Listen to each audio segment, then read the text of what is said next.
तो कैसे हैं आप लोग। Welcome back to the channel. इस वीडियो में हम प्रिपरेशन स्ट्रेटजी के ऊपर बात करेंगे जामिया एमबीए 2025 से रिलेटेड कि आप क्या कर सकते हैं और कितना टाइम है आपके पास और कैसे कैसे चीज़ों को अलाइन किया जाए कि आपका सिलेक्शन हो जाए। ठीक है, तो फिर चलते हैं आगे। ठीक, सबसे पहले बात कर लेते हैं पेपर के बारे में। पेपर का पैटर्न क्या रहता है। पेपर में आपकी चार चीज़ें आती हैं: quantitative aptitude, DI LR, verbal ability and reading comprehension VARC, और लास्ट आता है GK GS and current affairs. और सबसे पहला आप बात कर लेते हैं तो क्वांटिटेटिव क्वांटिटेटिव एप्टीट्यूड, मतलब बेसिकली ये मैथ होती है ना, मैथ होती है, उसको क्वांटिटेटिव एप्टीट्यूड बोलते हैं। फिर आता है DI data interpretation, LR logical reasoning. फिर आती है इंग्लिश, इसको VARC बोला जाता है, verbal ability and reading comprehension passage. And last part आता है GK GS एंड आपका करंट अफेयर्स। ठीक है, इन तीनों को चारों को मिला के 170 क्वेश्चन का सेट होता है और इसको करने के लिए आपको 3 घंटे दिए जाते हैं। ठीक है, तो ये आपका बेसिक पैटर्न रहता है जामिया एमबीए एंट्रेंस का। तो अब बात कर लेते हैं आपके पास कितना टाइम कितना है।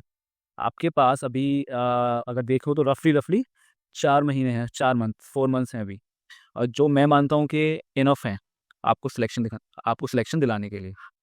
अगर आप सही से, आपकी स्ट्रैटेजी सही हो, सही चैप्टर पे फोकस करें, जैसे कि आप क्वांट की बात करें तो परसेंटेज परसेंटेज हो गया, टाइम एंड वर्क हो गया, ठीक है, और जो भी एक एक्स वाई जेड, जैसे LR में पजल्स होते हैं, सीटिंग अरेंजमेंट होता है, डायरेक्शंस होती हैं, बहुत सारे चैप्टर हैं।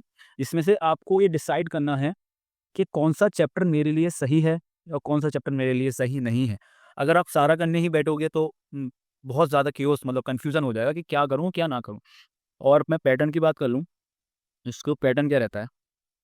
अगर मैं 2023 के पेपर को छोड़ दूँ, जो कि इजी लेवल पेपर आ गया था, इजी लेवल, इस साल को छोड़ दूं, तो आप 2018 से ट्रेंड लगा लीजिए, 2018, 2019, 2020, 21, 22 और ये 23 को छोड़ के 24, जो पेपर का पैटर्न रहता है वो जनरली कैट से रिजेंबल करता है।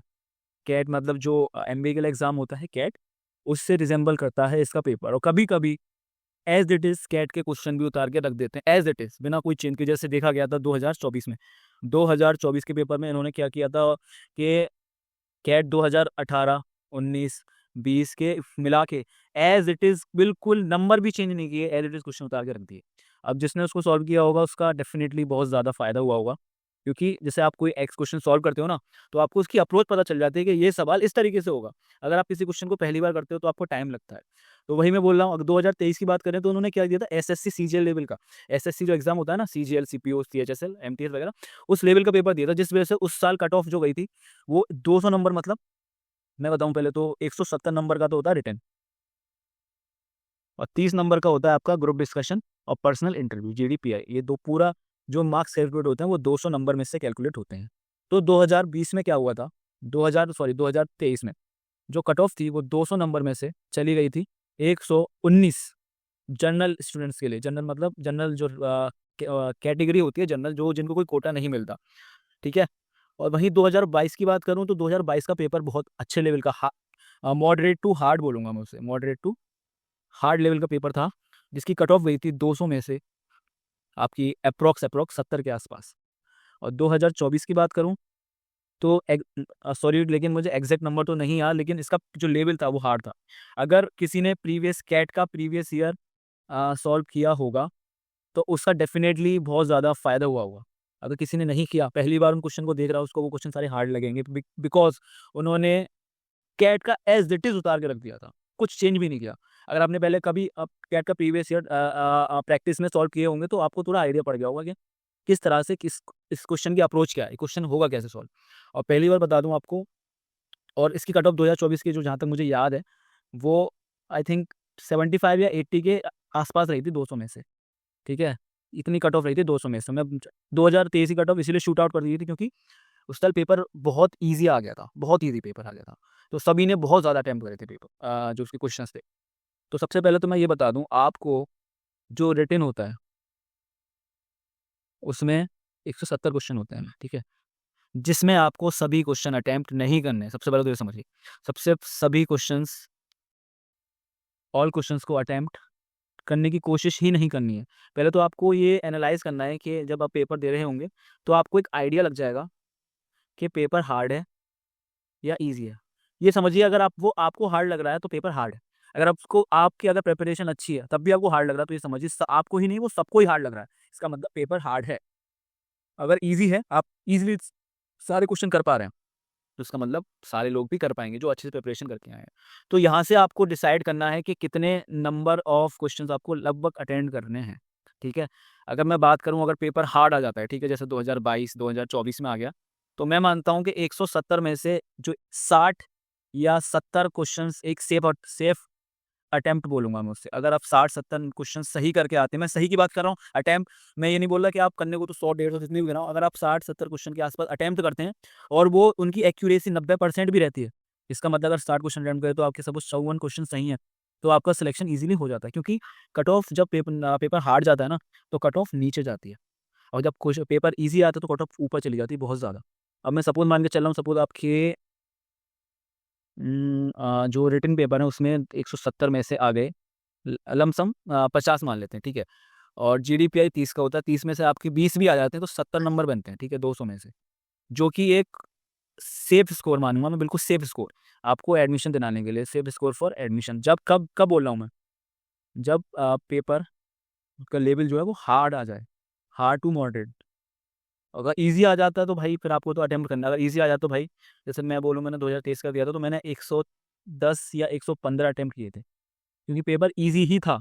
क्योंकि ये मैंने नहीं किए थे, सारे एवरेज बच्चा ही इतने अटेम्प्ट करके आया था, जिस वजह से कट ऑफ जो फाइनल कट ऑफ 119 गई थी 2022 2023 वाले में। ठीक है, अब जरा एक बात कर लेते हैं कि क्वांटिटेटिव एप्टीट्यूड मतलब math, DILR, English, GK, GS कैसे करी जाएगी, क्या स्ट्रेटेजी होगी। तो एक बात एक मैं अगली दूसरी वीडियो लाऊंगा जिसमें आपको ये बताऊंगा कि क्वांट में और डीआईएलआर में क्या इंपॉर्टेंट है, क्या इंपॉर्टेंट टॉपिक्स हैं, कौन से इंपॉर्टेंट चैप्टर्स हैं जो आपको करने ही करने हैं, जिसमें से क्वेश्चन आता ही आता है। ठीक है, करने को तो क्वांट में देखो, अर्थमेटिक मैथ है प्लस एडवांस मैथ है।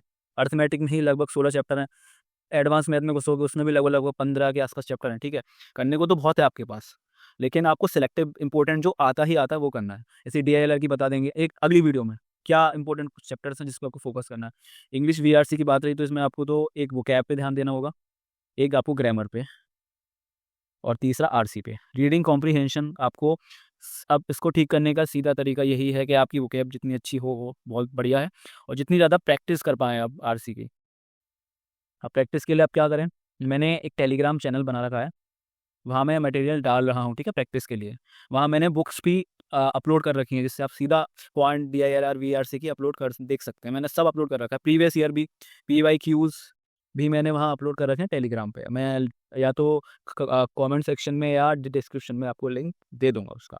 बात रही जीके जीएस की, तो मैं सब एकदम ऑनेस्ट रहूँगा यार, ये एक अनप्रिडिक्टेबल सेक्शन रहता है। आप जितना चाहें उतना पढ़ लो, जितना चाहें उतना पढ़ लो, लेकिन अगर आपका लक ख़राब है तो आप नहीं कर पाओगे। अगर आपका लक अच्छा है तो आप जो पढ़ के गए वही आ सकता है।